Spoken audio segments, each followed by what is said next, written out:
this is live, right? People can tune in, right? Oh, yes. All right, guys. We are live. Welcome back to No Filter MMA. This is your boy, BJ, back with a returning guest, top UK featherweight, Richard MEARNS. How you doing, man? I'm good. I'm good. How are you? How are you? Doing great. Good. Doing great, man. So catch us up, man. What you been doing, man? It's been a while since I spoke to you. How you doing? It's been a busy year. Just working loads, training loads. I've recently started teaching, so that's new. I'm enjoying that a lot, actually, because it's good to sort of, with everything I've learned over the years, to start giving back and doing something more with my talents. So teaching's been good, and I've just been hitting the grappling circuits really hard around the UK.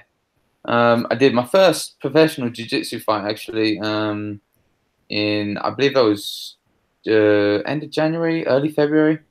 Also, BSD, my gym, we did a big move this year. Mm-hmm. So that was quite massive actually, because a lot of us were out of training for a little while whilst the gym was getting set up, and it's humongous facility now. I think, I'm pretty sure it's the biggest MMA facility in Europe. Really? In square feet, that is, yeah. Wow. It's really impressive. There's a lot more work being done. I think it will take. There's a lot that still needs to be done, but the dojo is all set up. It looks phenomenal, and the gym equipment's all set up. And I think that we're going to get like a running track and stuff in there, more punch bags set up. But, yeah, if you go to just check out BST on Facebook or Instagram, BST Academy. Okay. You see the setup, and it's really plush. There's a lot of hard work gone into that. Yeah, and I just have. So is that where you're doing the majority of your training? Yes, majority of my training is at BST Academy, under the head MMA coach. There is Danny Batten, and there's also Raymond Paul. He's like the sort of, well, yeah, he's pretty much head coach as well, and keeps everyone on their toes. Been focusing a lot on my Brazilian Jiu-Jitsu. My MMA coach Danny got his black belt about a year ago. Okay. I'm pretty sure he was one of the longest serving brown belts in the UK. So like he's been black belt level for as long as I've known him. But recently got his black belt in the gi. So he's been doing a lot of BJJ classes recently as well, and I've been enjoying that. Really loving it.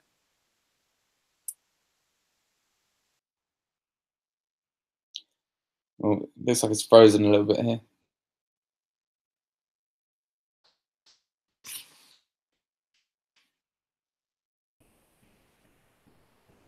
Right, I think we're good. Okay, all right. Yeah, it froze. Okay. I don't know. If anything goes wrong here, I don't know what to do. I'm very bad with technology. I think it was my end this time. I think it was my end. Yeah, I think I've got the noise sorted out this time. Last time there's a lot of playback when I was speaking. Yeah. So let me ask you this, man. What made you want to start doing the grappling tournaments? Because a lot of fighters don't do the grappling tournaments, and a lot of people talk about how important, if you don't necessarily come from a grappling background, how important those tournaments can benefit you. Yeah, well, those MMA fighters that don't, they're missing out, because, I mean, there's so many tournaments going on in the UK right now. You could compete nearly every weekend if you was willing to travel and spend a lot on travel and hotels and entry fees. Yeah. You could compete every weekend if you wanted to. But I love it so much. I think actually, although my early disciplines in martial arts were all striking based. It was Taekwondo, and then it was Muay Thai, and then I stuck with that for so long. But the grappling is what really come natural to me. I believe that's probably because, well, if anyone that's got a brother will know, you grow up fighting with your brother, especially when you're twins. So yeah, I've also got quite short arms. They're not very rangy. So my boxing range isn't too good. That's why when me and Tom fight, it can be an ugly fight sometimes, because we've got to get in fight in the pocket. But the grappling, I picked that up. I mean, I've been training in the grappling arts for probably like 6 years now. Yeah. And now when I compete, I've always done grappling tournaments quite regularly, but I've been hitting them harder this year. And also about last year in the no-gi categories, I stepped up to black belt. So I'm really pushing myself. In the gi, I'm competing at purple belt. And a purple belt middleweight in the under 30s category, I really believe it's one of the most challenging categories there is, because the guys are all peak physical condition, and them elite purple belts, they're very good. Like, people don't get graded so quickly when they're very competitive. That's what I see anyway. So real quick, Richard, explain to everybody what the difference between gi and no gi. Okay. So we're talking about, there's many grappling arts really, because you've got wrestling, judo, sambo, and Brazilian jiu-jitsu. And Brazilian jiu-jitsu, you've got gi and no-gi. For those that don't really follow martial arts, I mean, I think everyone watching will. I'll just get my gi out, just so that people know what they're talking about. Man, this is your interview, man. You do what you want to do. One of these, wear a little costume like that, and got a thick lapel on it, so you can grapple with that. You can hold on to the lapel, and that can be used to put chokeholds on people. And I think it's actually very good for like self-defense, really, because if someone's wearing a leather jacket in the street or a denim jacket, you can use that to throw them, choke them. But it changes the game completely. So if you look at like freestyle Olympic wrestlers, they're just in like I don't know what you call it, but effectively this is just shorts and t-shirt, and there's like no friction, if you know what I mean. And there's the only control you can have will be like a cup on the wrist, grips like that, gable grips, and limited friction. So the grappler has a lot of freedom of movement, so the game's really fast. And the same with jiu-jitsu, which is all ground-based. But you don't have as much control as, say, when you're wearing the gi, because the cloth will create friction. Right. And it will really slow down, and there's more traps to set up, because instead of just grips like that, you can make pocket grips, and you can get really good control of anywhere in the body. So it slows down the game completely. They are the same game, but wearing a gi or not wearing a gi completely changes the dynamics of it and your strategies. I find I'm much more successful no-gi. I think that's because my grappling base is from MMA. I didn't start BJJ and then go into MMA. I didn't start wrestling and then go into MMA. I was sort of just a striker, dabbled in the grappling aspect of MMA and loved it so much that I thought I'll get myself a gi because I want to do more of these classes. And then I could join the Brazilian Jiu-Jitsu class as well. So with you saying that the no-gi, no-gi is more beneficial to you, and you've been competing in a lot of these grappling tournaments. So how do you think that's going to change your game? Because like you said, like with the build, the physicality of you and your brother, like your arms are very short. So I've seen a couple of you guys' fights that end up pretty bloody, even though you guys usually win the fight, but it can be pretty bloody. How do you think these jiu-jitsu and grappling tournaments are gonna? How do you think it's affected your game? Just sharpens my submissions, sharpens my control on the ground. So the grappling is a huge aspect of MMA. If you look at my fights on YouTube, actually, most of them all stay on the feet. I never have a plan going into a fight, but I'd say that grappling is actually my stronger aspect of the fight game. But I tend not to use it in the cage. I don't know why, because I literally just go with the flow. I don't think my bang, bro. You like the bang, man. Definitely.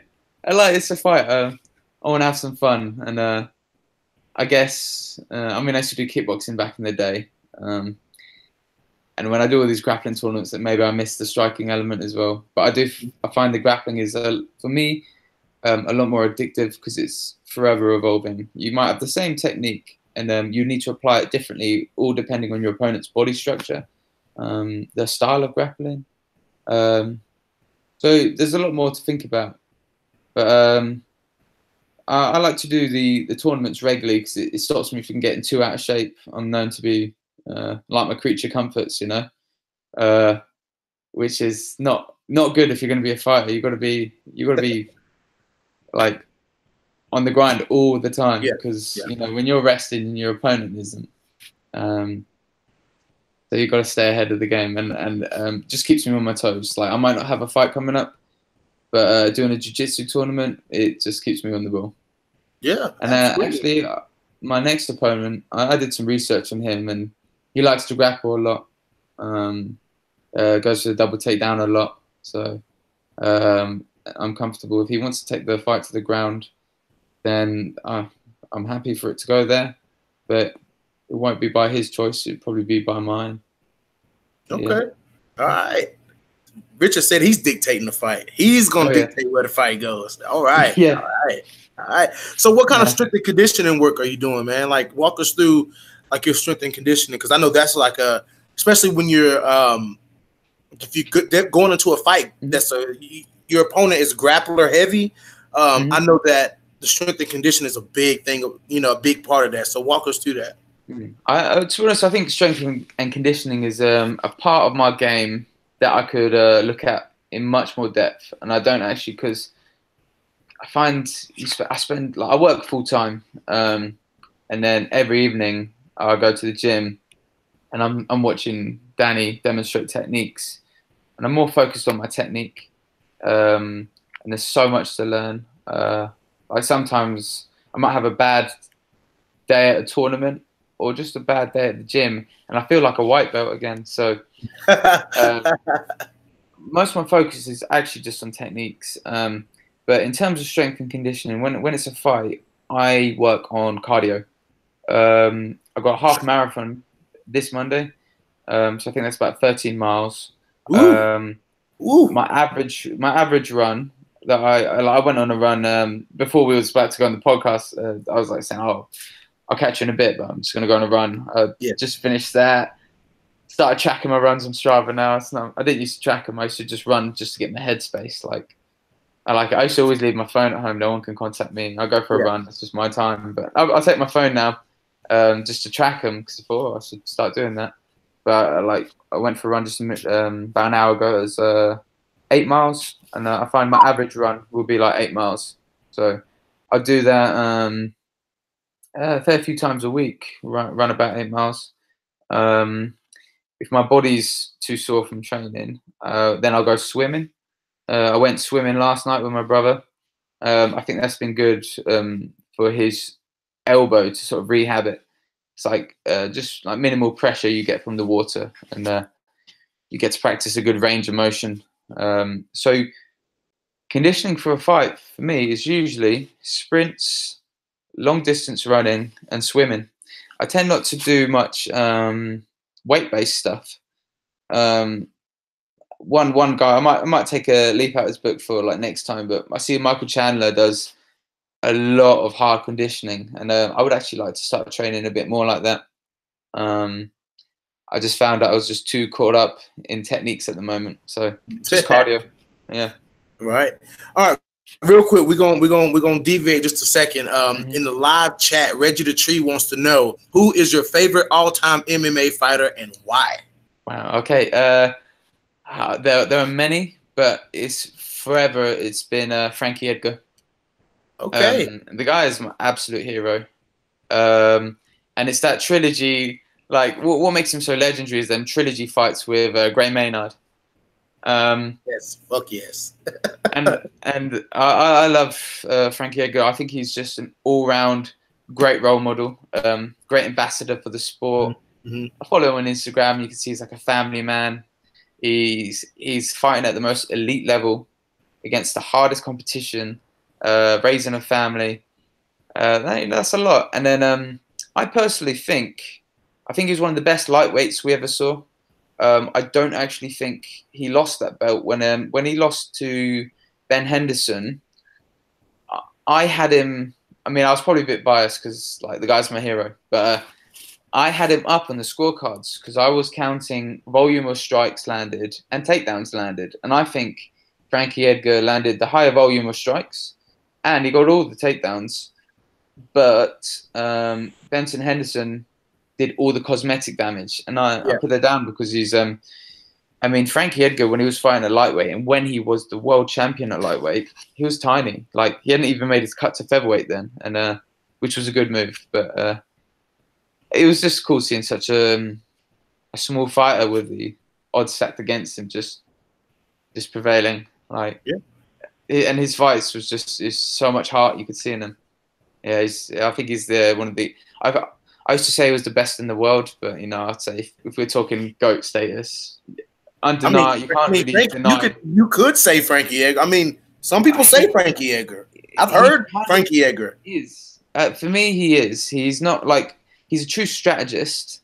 He just isn't. I don't think he's that physically gifted, in all honesty. Yes. But that's what made him so good. Because you know he was so sharp with his decision making when he's in the cage, staying calm under pressure, all them things. But actual GOAT status, I think the top three for that would be John Jones, George St. Pierre, and who else am I going? John Jones, George St. Pierre. Oh, why can't I've had a little bit of a mental block here. Who else was I going to say? John Jones, George St. Pierre. Keep baby out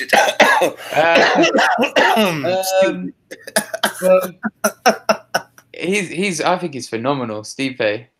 But I'm not quite sure about the GOAT status. I've seen him beat DC, but I think he would have to beat John Jones if he wants to go for that title. Yeah, I think so too. I think so. You know who I also think was Habib, of course, Habib. Oh, okay, yeah, absolutely. If I was like the official body of MMA and I had to pick three, in that pool is John Jones, Habib, and GSP. Habib is undefeated. John Jones, pretty much. There's that one DQ loss. And you've got to look at who they've beat.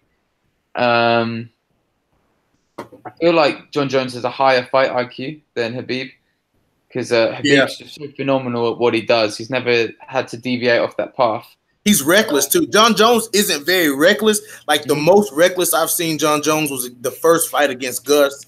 But Khabib goes in there and can get reckless. So definitely. Whereas John Jones would just pick people apart. I think he plays a slight mind game as well. Like you know, he used to get in trouble for the finger pokes and that. He knew what he was doing there. That was part of the game, like breaking the opponent's will. His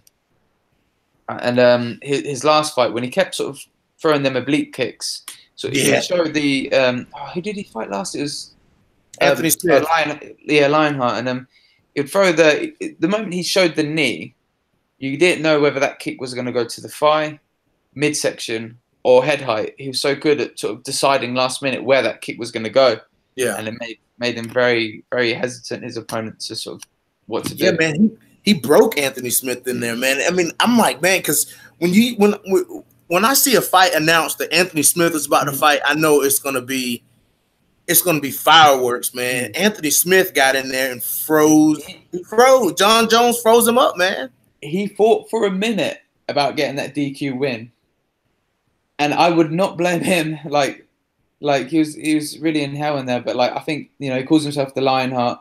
Yeah, and he meant to live by that, and he did. I feel like getting a higher pay and getting that belt by DQ was not worth. He fights for honor. He's one of them fighters. I see. It's different. Fighters got different characters. Some of them fight for honor. Some of them fight to create a persona, and some of them just fight for accolades. And just want to see them figures on a record. But, everyone's reasons are different. But going back quickly, GOAT status. We've got John Jones, Habib, GSP, but better than all of them is Frankie Edgar. Right. I'm not just talking about fight. I'm just talking about as a human. Frankie Edgar. Love that guy. So Nancy in the comment, which is actually my mom, and she's a big fan of you. And yes, Mom, this is the right brother. She loves you, dude. I don't know what it is. She loves you. Good. Me and Nancy are friends on Facebook. Yes, yeah, that's my mom. She wants to know who is your favorite female fighter. Oh, right. That's tricky. Don't say Molly McCann, man. Don't say Molly McCann. Oh no. I mean, it's fair. I've not studied much of her, even though she got signed, I think, last year. I've not studied her fights that closely, but I'm a huge fan of Rose Namajunas. I just like her style. I like her persona. That's a good choice.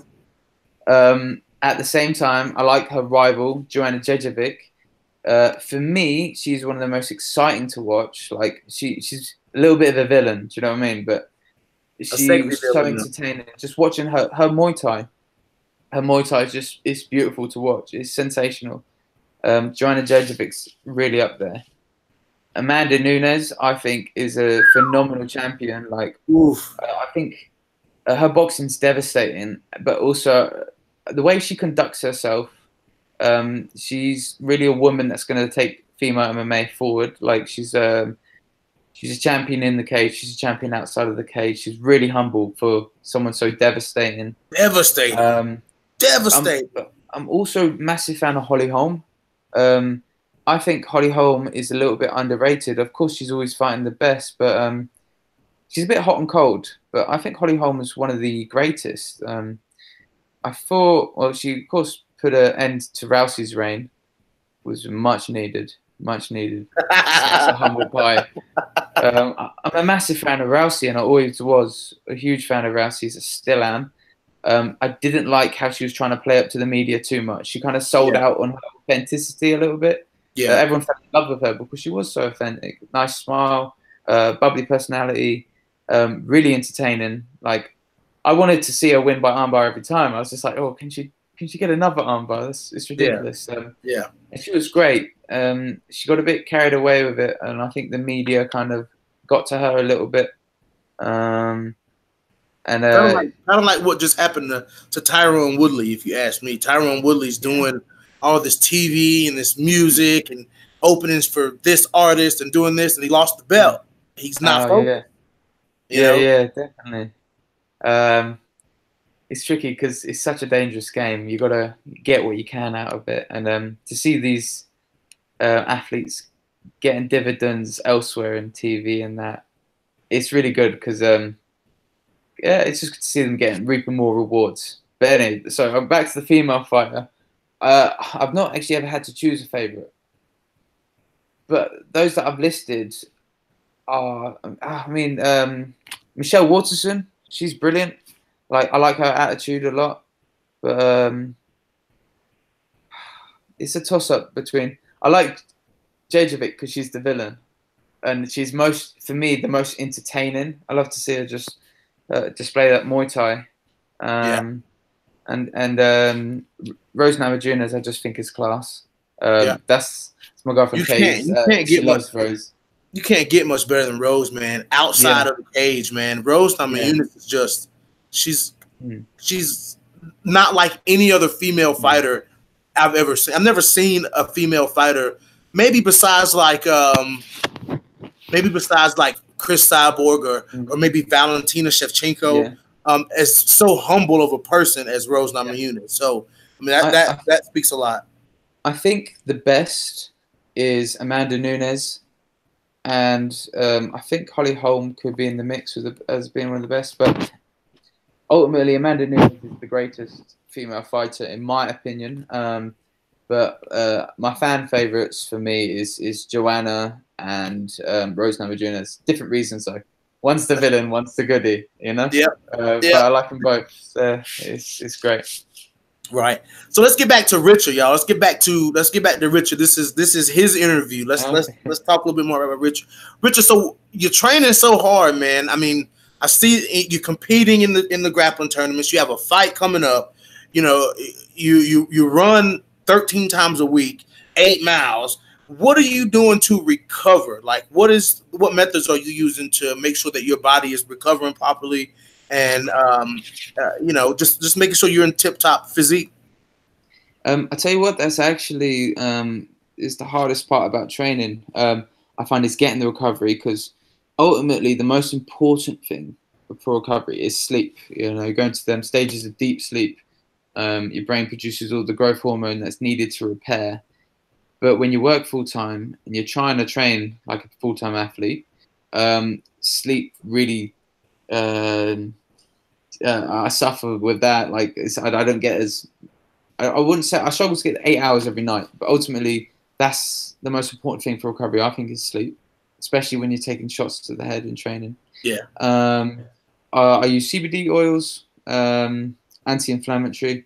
I got a sponsorship with CBD Life UK, so I'll get products from them. Other anti-inflammation products, so it's like turmeric. I drink a lot of turmeric tea. So ultimately, recovery is actually just trying to get some good sleep and looking out for like on my diet, making sure I'm not eating sugars, and sort of eating food that's more anti-inflammatory and like, high in protein. Dark green veg keeps me ticking over nicely. But I've been doing a few alternative things this time actually. I've been sort of working with like I did this sort of before the fight was scheduled, but with like a breathing coach, if you know what I mean, who sort of specializes in the Wim Hof method. And I never used to sort of think about my breathing at all, but there's a lot to know about breathing, a lot to know. You got to get a lot of oxygen to the brain to make you sharp, make you very functional cognitively. There's a coach around the Northampton near the area where I live called Daniel Beckett. I'd actually like to give him a shout out. But he does some breathing exercises and some ice bath treatment. So I'll do that like sort of. I've done it a few times with him, but I'd like to make that more regularly. So I did it last month. But yeah, it's really good, just sort of saturating the body with oxygen. I don't know if you've looked at the Wim Hof method much, but I haven't. This is actually my first time hearing about it, and I'm taking it in, man. Well, after this, go on Google. I think you might have some documentaries on Netflix. Go on YouTube. Look on the Joe Rogan podcast. That's why I first heard of him. Wim Hof. So WIM, Wim Hof. He's a Dutchman. But the reason why he's got a lot of attention at the moment is because he's breaking so many world records to deal with the cold. So sort of swimming distance under like frozen water. He's climbed Kilimanjaro in like barefoot in his underpants. And sort of been submerged in ice for like world record breaking time. Like and these sort of world records that he's broken, like they should kill a normal person, but not him. And what he's fully in charge of his body's homeostasis, and that is homeostasis is the body's ability to regulate its internal temperature, not temperature, its internal environment. So that's literally everything. Kind of like it gets really cold in the UK, right? And you go for a run in the summer around the lakes, you see the ducks, they're just swimming nicely. And then you go into the same lake, run around in the winter. You've got the same ducks, and they're just chilling on like the frozen water. And you're like, for a human, they'd be dead. Right. Like we've become really out of touch with nature, but we used to live in the same conditions as all these animals. And Wim Hof is very in touch with that. I'm not going to talk too much more on it because like you got to go look for yourself. But it's very good stuff. It's all being backed up with science now because he's working with a lot of universities and doing a lot of studies on him to see how he's managing these feats. I'll send you some links. Send me some links, man. Yeah, absolutely. In terms of recovery, I've been looking into that recently because I think it's got good psychological effects. But it's all about like maintaining your body's internal environment and saturating the body with oxygen. So like he'll do a breathing method and then he'll take deep inhales through the nose and a really short and sharp exhale through the mouth, like, and then he'll go like that for like he'll do intervals with it. And the idea is that he's not just storing the oxygen in his lungs; he'll store it in the body cells. But I need to do more research on this stuff myself. But I've just started getting to that, and I think it's a game changer. Sure. So, Richard, do you do? I know a lot of fighters say that it's 90% mental, 10% physical. Do you do any like mental exercises like meditation, or some people? I mean, some fighters go as far as hypnosis. I wouldn't. I don't think you would do hypnosis, but some fighters go as far as hypnosis. A lot of professional athletes will use hypnosis, like professional footballers, anything like that. I've never done that, but the breathing exercises is meditative. It's a meditative exercise. So, but for me, like in terms of mental preparation, it's done when I run. That's my time. Like I run with like headphones in, play some like gangster music if I want to get pumped, and then visualize. That for me is actually where the fight is won. Is a lot of the times on my running. That's where I can rehearse things in my mind. Think about everything from the walkout to my performance. Think about what I want to do, how I'm going to carry myself across and throw down. And then at the same time, I like to run with no music. I find if I run with music, I run without music, I get a completely different experience. I like to run without any headphones in, because sometimes when I've just got music in, I feel like I'm getting someone else's thoughts into my head. Yeah. So I might go for if I go for like an 8-mile run, I will leave my phone at home and people get pissed off at me because they're like, can't get hold of me. And they're like, where are you? Like, you don't answer your phone.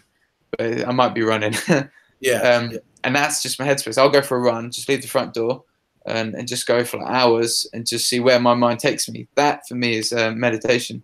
Everyone's got their own ways. But then if it's like in the morning before work and I'm really struggling to get up, then I'll need some music. I need some hip hop is what I like to get me going. Yeah. Yeah, that's one thing I've noticed about running too, man. Like it opens up your mind. Like your mind opens when because you're getting in touch. You hear, for me, I hear my heart beating. Yeah. I feel my calves burning. Mm-hmm. And it's just like it does something to your brain, and you just it's like you think much clearer. You think much clearer when you run. So I definitely agree with that. And it's just great being outdoors as well. I run in like any weather as well. If it's raining a little bit, if it's raining hard, then I might sort of take that off. But but I like to run when it's really hot, get proper sweat on, and at the same time, I'll run when it's really cold. I like the sting that I get in my lungs. Whoa! What? Man, like, I hate the sting. Well, it makes it's like it makes you feel alive. It's like because it can get quite cold in the UK in the winter, and then when it's quite frosty out, go for a run, and you feel the cold in your skin, feel it like when you breathe. It just really, it's refreshing actually. And then you get home and you appreciate your warm house, Yeah. So let's talk. All right, let's talk your next opponent. Let's get to the meat. So, well, first of all, tell me what led you to KILLACAM MMA. Tell me how you got there. They just got in touch with me. Just was offering me a few fights. I didn't want to agree to a featherweight fight this time round. My last cut to featherweight actually wasn't so great. I kind of compromised my health a little bit there. And then my last fight I was actually supposed to fight at featherweight. And then my opponent pulled out on the week. I got a new opponent at lightweight. So, he hit harder, but I took the shots much better at lightweight. And I think just for this one and perhaps the next, stick at lightweight, because the cut can be pretty unhealthy, and I don't want to compromise my health really. Actually, I just want to get in there and perform. I don't want it to be about dieting. I want it to be about training and about the performance. And as a full-time athlete, the cut to featherweight would be no problem whatsoever. 8 hours a day I'm working, and then I've got to summon up the energy after work to sort of put in a hard training session. And I actually would, I'm much happier and healthier if I could get some extra calories, you know? Yeah. So lightweight, still a cut to lightweight. I'm not a big lightweight, so as my career will escalate, I will not stay at lightweight because even them top ranked featherweights are humongous. I don't know how they manage it, but I think the upper echelon of lightweight would be just too big for me. So I will be making a move back down to featherweight. It's this one lightweight. So yeah, KILLACAM got in touch with me, ran through some opponents, and then I just saw this guy. I accepted, and he accepted, and that's that. He's a Frenchman, so it can be sometimes quite difficult to know what experience they've got because MMA is illegal in France. So it's illegal? Illegal in France, yeah. You can't sanction MMA fights. He's making his professional debut, and I could only find one amateur fight on him. And I saw the performance. It was a good performance, but I'm dubious as to what his actual experience is because I saw some nice judo in there, some good wrestling in there. I think Sambo is quite popular in France. I'm not too sure, but France are developing for a country where it's illegal, which is quite interesting. They're developing some enormous talent. You got Francis Ngannou. Yeah. You got Tom Duquesnoy. Amazing talent coming out of France. Yeah. So they're very good, and I think in the early days of competing, I mean, me and Tom actually fought in France once. I did a kickboxing tournament, and he did an MMA tournament. So it was just like it was under some governing body called the ICO, International Combat Organization. Yeah. And it was like, oh, MMA is illegal in France. How's Tom going to fight under this format? And all they did was they changed the rules slightly, and they called it sub-strike. So there's no footage of the tournament. So I imagine a lot of these Frenchmen are sort of fighting under these sort of systems, and under something that's MMA but sort of dressed up as something else. Do you know what I mean? And I don't think it's as well documented out there until they start fighting abroad. There's a lot of talent there. So, yeah. Go ahead. No, go ahead, man. Keep going. Oh, yeah. Well, I'm done. But, so I've watched the guy. He likes to grapple. He's good at getting a takedown. I didn't see him do much from the takedown.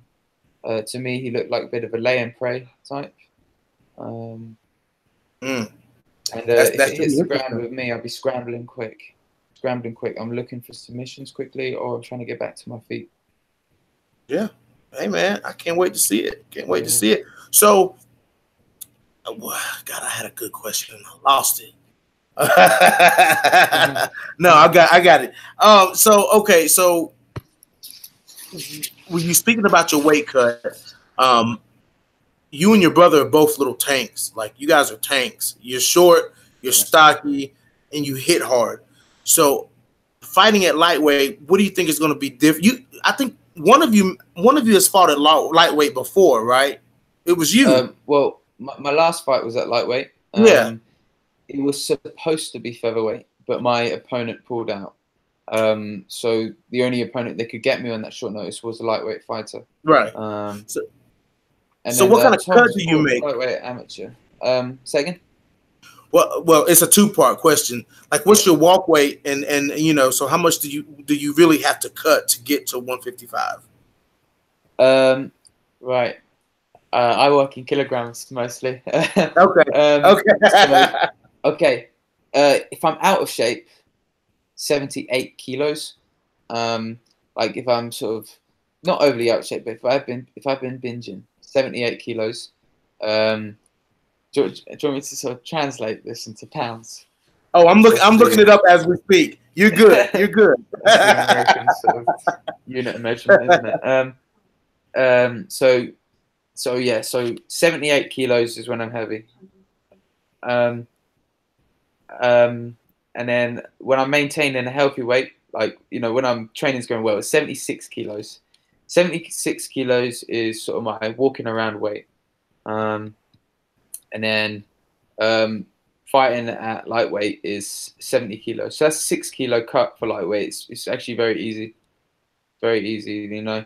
I can lose a lot of weight in 1 week through water loading, and then the excess weight I can sort of lose through sauna or salt bath. So you only cut like 12 pounds, 10, 11 or 12, between 10 and 12 pounds. Yeah, when going for lightweight. It's not bad, man.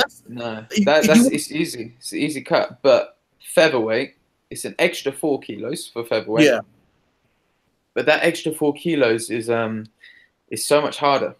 It's so much harder. Yeah, it's a very hard cut to featherweight. But I think it's me and Tom are quite heavy set, quite sort of stocky fighters. Got thick frames, if you know what I mean. I carry a lot of weight in my legs. So yeah, and also like, you know, your brain is protected by fluids. Yeah. So I'm stronger and healthier at lightweight, but my opponents are a lot bigger and stronger. So is what it is. I'm sort of just learning as I go along still with this game.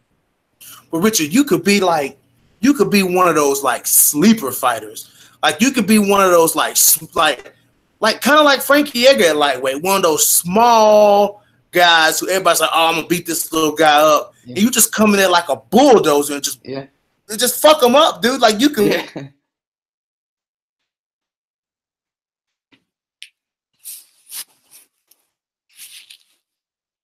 You hear me? Oh, you paused there. That my screen froze. You had to repeat that. You was getting quite passionate there. I was liking it. No, what I was saying was like you could be one of those like. Is it good now? We're good. Go ahead. Okay. What I was saying was like you could be one of those little tanks, like, you know, like your opponent would be like, you know, especially at lightweight, like, oh, I'm gonna go ahead and beat this little guy up. Like you could go ahead, you could really go in there and fuck somebody up. So what I'm trying to say is like you wouldn't consider staying at lightweight. I mean, you said it yourself. Yeah. You take shots easier at lightweight. Yeah. And to be honest, my aim now is not to take any shots. There's nothing cool about taking shots, but I'm just healthy and happy at lightweight. Healthy and happy. We'll see how it goes. But I can do both. So we'll see. It all depends with the right fights, the right times, and then yeah, I just trying to enjoy this game, you know. I hear you, man. I hear you. Yeah. So your opponent coming up. When is your fight? When is the fight? It's the 25th of this month. It's a bank holiday weekend. Did you have bank holidays in America? What's that? Like, it's on a bank holiday weekend, so it's like an extra day of work that you get granted in the UK. It's a weird thing. It's something to do with the banks. It's an old thing. Nah, they don't do us like that. It's like a holiday. It's a 3-day weekend for whatever reason. Nah. No, they don't do us like that. They don't give us. They don't do. No. I wish. Yeah. I wish every weekend was 3 days. That's how it should be. So 25th of May. I'm on the prelims for this fight. So it'd be cool. So I can kick some ass and then enjoy the rest of the show. You know? Yeah. I think it'll be pretty quick, man. I think it'll be quick. Yeah.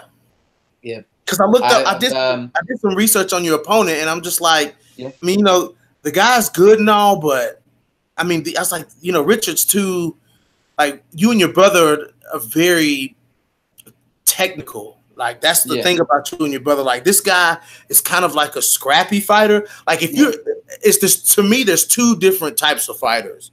You have your scrappy fighters like, let's see, like Misha Tate, very scrappy fighter. And then Clay Guida. Clay Guida, yes. Yeah. Clay Guida, very scrappy fighter. You know, so you have these, then you have your very technical fighters like a Stephen Thompson or like a Michael Venom Page, you know, like that. You know what I'm saying? So in order to be a successful scrappy fighter, you have to be really good. You have to be a really good fighter to be a successful scrappy fighter. And great cardio as well. I looked at Dorval or Jordan Dorval. Dorval, yeah, Dorval. Yeah, it's my poor French accent. But yeah, I think he presents a lot of danger still. I've looked at him. He's physically quite impressive, and I think he's quite powerful. His last opponent, he was easily able to lift off the ground and just dump him back to the mat.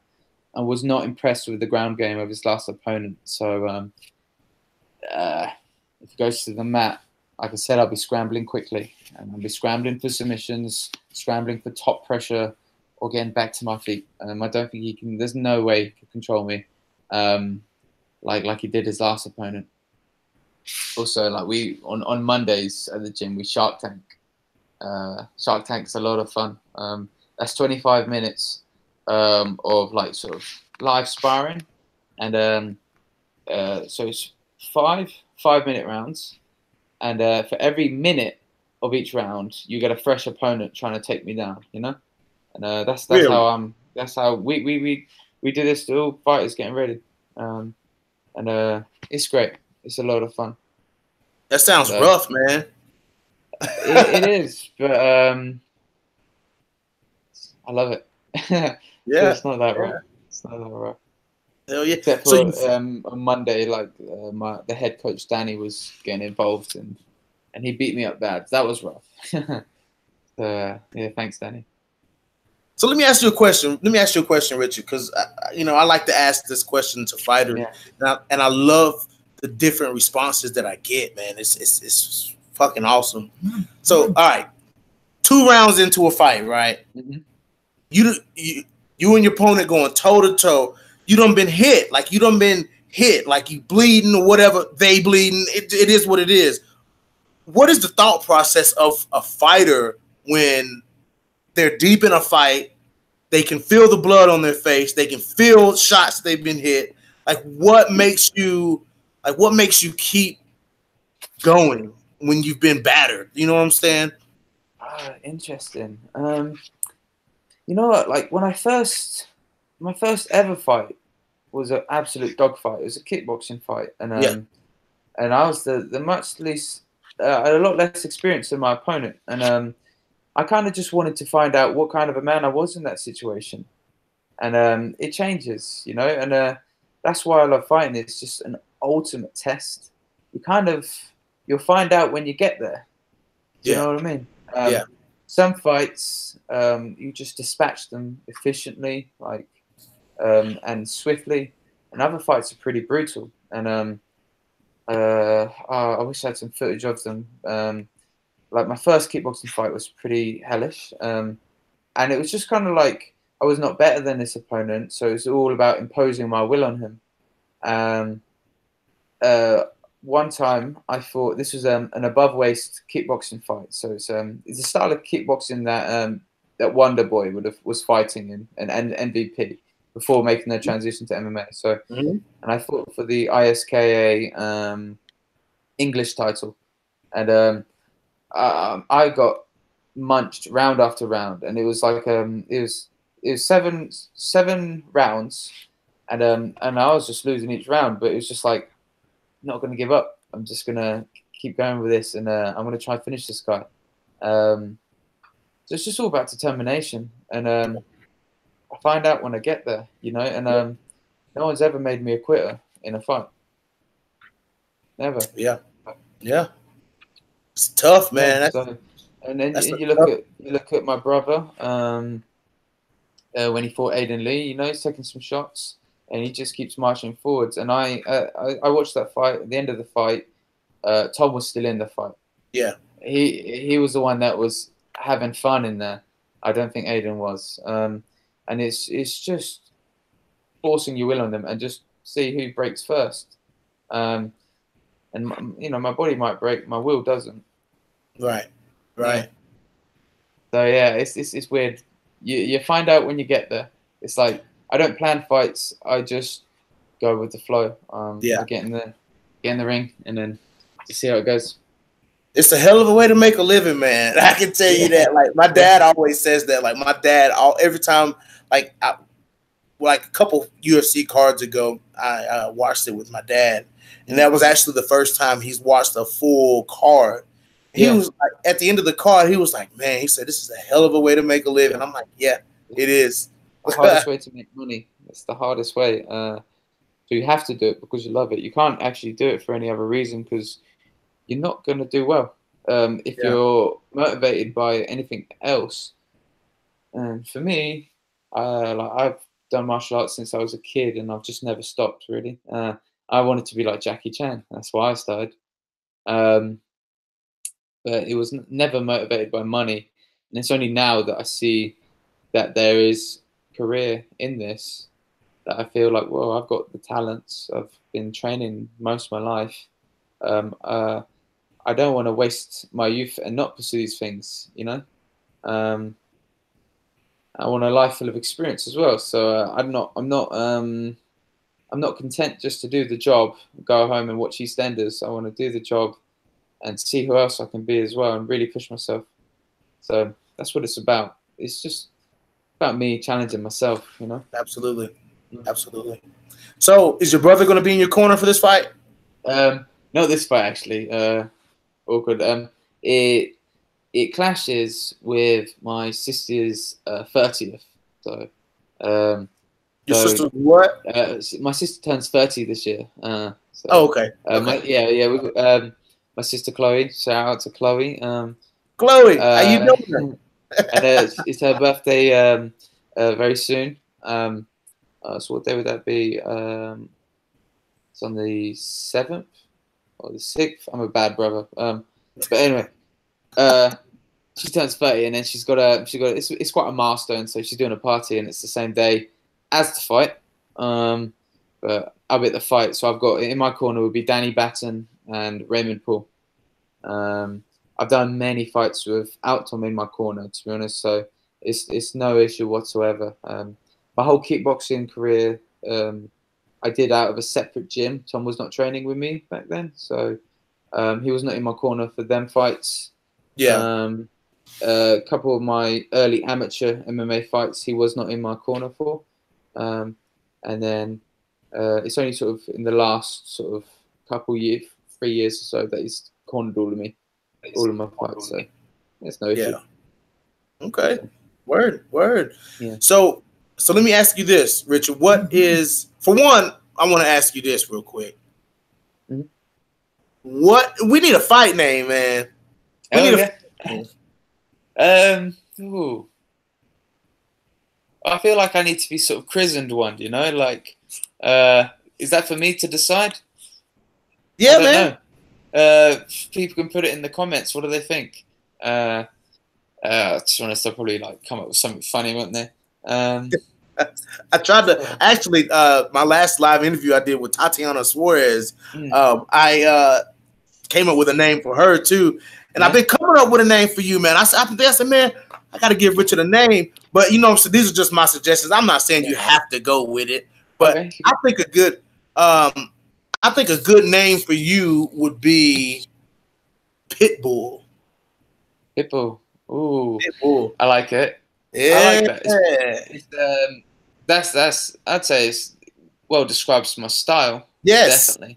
Yes. There's a lot of pitbulls in the game though. Yeah, I know. That's the only thing, man. I said, damn. I was thinking about marketing here, so we're thinking about marketing. We need something different. It needs to be different. What about? Yeah. Okay, well, Pitbull fits you. I wish that one that's. I could go with that. We'll get some votes in. Maybe we could do a poll. One that was pitched to me before is the Lionheart. I like that because that's quite like that's a British thing. That's former King Richard the Lionheart could go with that. I don't know. You're breaking up there again.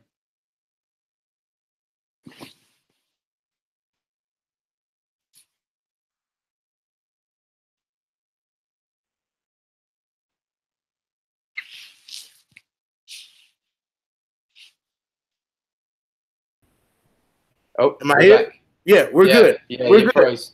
Man, my Wi-Fi is so squirrely, man. My internet is so squirrely. It's so squirrely.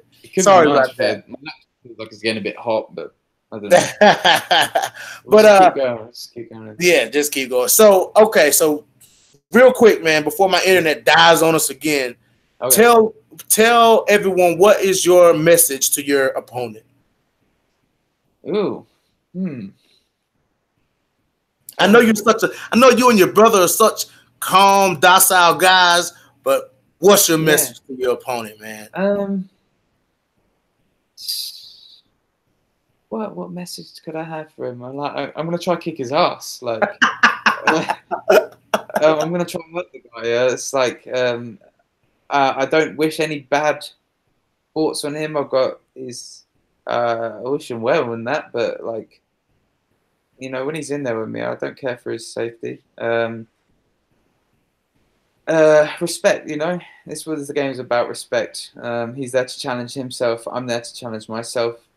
I've got no animosity towards him. Like, I respect him. It's a hell of a thing to pursue. How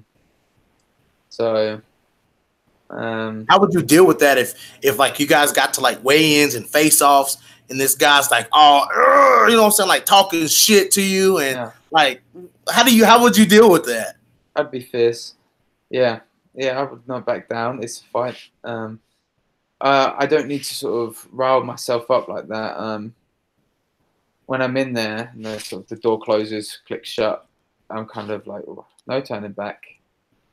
This is what matters. This is the only thing right now. Is this fight? Yeah. He could do whatever he wants to try and shake me up. I just don't care. It's like, it's a fight. I'm getting myself into this situation, and yeah, I'm not bothered. There's nothing I need to say to him either. I'll shake his hand after the fight, bow to him before the fight. That's what I always do. Yeah. I show him I keep it to my etiquette, to my martial arts etiquette. But I'm gonna try hurt him. That's what's up, man. That's good to hear. It's good to hear a fighter talk like that. It's good to hear a fighter say, you know, it's not really my style. You know what I'm saying? That's what's up, dude. That's what's up. Well, hey, man, we're going to wrap this thing up, man. I'm not going to keep Richard. Richard's got a busy schedule. He's got a fight coming up in less than a month. You know what I'm saying? So he's got to get back to what he's doing, y'all. Appreciate everybody in the comment sections. And last but not least, Richard, go ahead and give a shout out to all your coaches, your sponsors, and the floor is yours, man. Say what you want to say. I got a quick message actually. This, let me get this right, is on Sunday at BST Academy. We're doing a charity event for mental health awareness. So I just want to, I'd like to honor two of our training partners that we lost quite recently, Jody and David.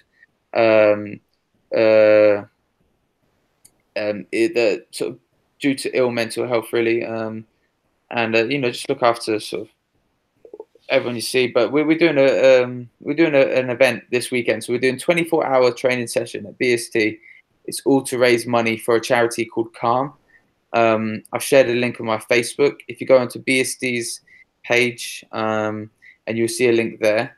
And we're going to be rolling for 24 hours. So any gym in the UK, just come down, bring your gi, no gi.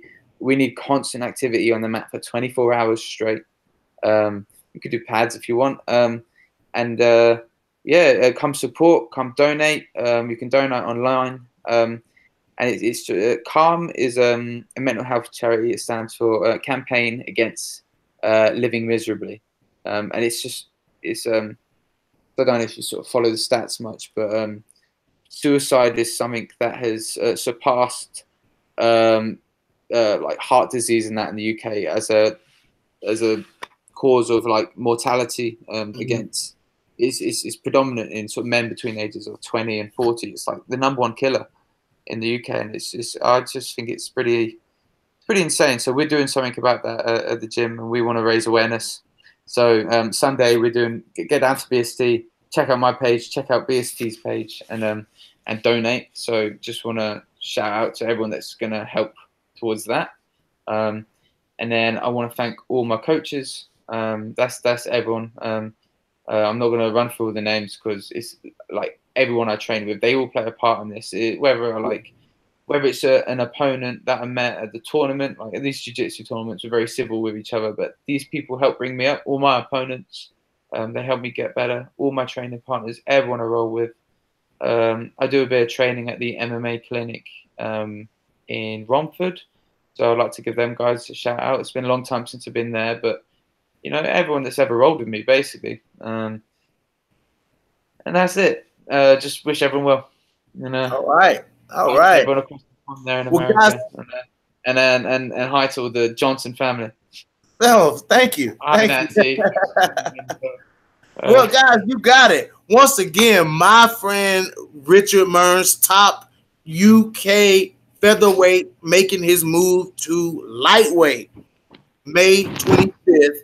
KILLACAM. Are they going to be streaming like on Facebook, or how do we watch the fight? I'm very sure they'll stream this. I'd say just look out on my page for some further updates. It will be streamed, I'm sure. Absolutely. Well, guys, you got it. Let me get the drop, Richard. This is Richard Mearns. And Richard Mearns, yep. This is Richard Mearns, and we're live with No Filter MMA. Yeah, if people want to sort of find out more about me, they can, I'd say, follow me on Instagram. That's R_Mearns. That's spelled MEARNS. MEARNS. Not MEARNS or MEARNS. Like, people will struggle with it. It's MEARNS. Richard Mearns. Okay. But yeah, and just stay tuned. Check out KILLACAM on the 25th. Let me get the drop, Richard. This is Richard Mearns, and you're live with No Filter MMA. Yes. Do you want me to say it? Yes. Okay. Right. This is Richard Mearns, and live on No Filter MMA. Perfect. We out of here, y'all. Okay. Peace out. Right. Peace. Right. Bye.